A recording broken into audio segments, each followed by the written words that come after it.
Praise the Lord. கர்த்தருடைய பரிசுத்த நாமத்துக்கு மகிமையுண்டாதாக. கர்த்தர் நல்லவர். இந்நாள் வரையிலே நம்மளை கண்மணி போல பாதுகாத்து தாங்கி தேற்றி அற்புதமும் அதிசயமாக வழி நடத்தி வந்தார். கர்த்தருடைய நாமம் மகிமைப்படுத்தும். இந்த வெளியில பிரதர்ஸ் அண்ட் சிஸ்டர்ஸ் நல்லா கவனிங்க. நான் கர்த்தருடைய பிள்ளை, எனக்கு ஏன் இந்த போராட்டம்? நான் ஏன் இந்த சூழ்நிலைக்குள்ளா கடந்து வரணும்? இன்னைக்கு என்ன சுத்தி இருக்கிறவங்க அநேக பேர் குறைகளை சொல்லுகிறாங்க, என்னை குறிவைத்து அநேக அவதூறான வார்த்தைகளை பேசுறாங்க. தேவன் தேவன் நீ சொல்லி கொண்டிருந்தியே, உனக்கு ஏன் இந்த சூழ்நிலை? எனக்குமே அநேக நேரத்தில் இந்த கேள்வி வருது, தேவனோடு வாழ்கிற எனக்கு இந்த சூழ்நிலை ஏன் அப்படி சொல்லி கொண்டிருக்கிற பிரதர்ஸ் அண்ட் சிஸ்டர்ஸ்க்கான வார்த்தை நல்லா கவனிங்க. உங்க முன்னாடி ஒரு 2 வசனங்களை காமித்து கொடுக்க விரும்புகிறேன். முதலாவது ஏசாயா 43 2வது வசனம். ஏசாயா 43வது அதிகாரம் 2வது வசனம்.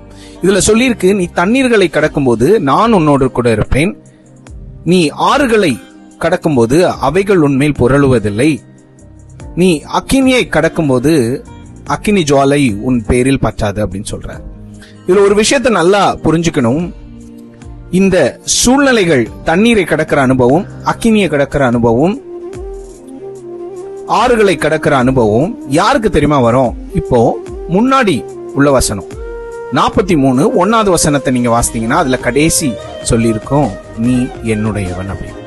கர்த்தருடைய பிள்ளைங்க, தேவன் இது என்னோட பொண்ணு, என்னோட பையன் அப்படின்னு யார உரிமைப்படுத்துறாரோ, யார தாம் பிள்ளைன்னு உரிமைப்படுத்தி சொல்றாரோ, யாருக்கு அந்த பலனை தாங்குகிற பலனை கொடுத்திருக்கிறாரோ அந்த பிள்ளைங்க தான் இந்த அக்கினியினூடாய் கடந்து செல்வாங்க, தண்ணீர் ஊடாய் கடந்து செல்வாங்க, ஆறுகள் நூடா கடந்து செல்வாங்க. ஏன்னா ஆண்டவருக்கு நல்லா தெரியும், என் பிள்ளைங்க அதனூடாய் கடந்து சென்னாலும் சோர்ந்து போக மாட்டாங்க. இதுக்குள்ளாக கடந்து வந்து அவங்க வெளியே நல்ல ஜெயமாய் வெற்றி பெற்று வெளியே வருவாங்க, வாழுவாங்க. ஏன்னா நான் உங்களோட இருக்கிறேன்னு ஆண்டவர் அதை தான் அதிகமா சொல்றாரு. அதனால நீங்க கர்த்தருடைய பிள்ளைங்கனாலதான் இந்த சூழ்நிலை உங்களுக்கு வந்துச்சு. ஆனா இதுல இருந்து நீங்க வெளியே வருவீங்கல்ல, அப்போ ஒரு அருமையான, ஒரு ஆச்சரியமான, ஒரு சந்தோஷமான ஒரு மாற்றத்தை நீங்க பாப்பீங்க. கர்த்தருடைய நாமம் மகிமைப்படட்டும். God bless you.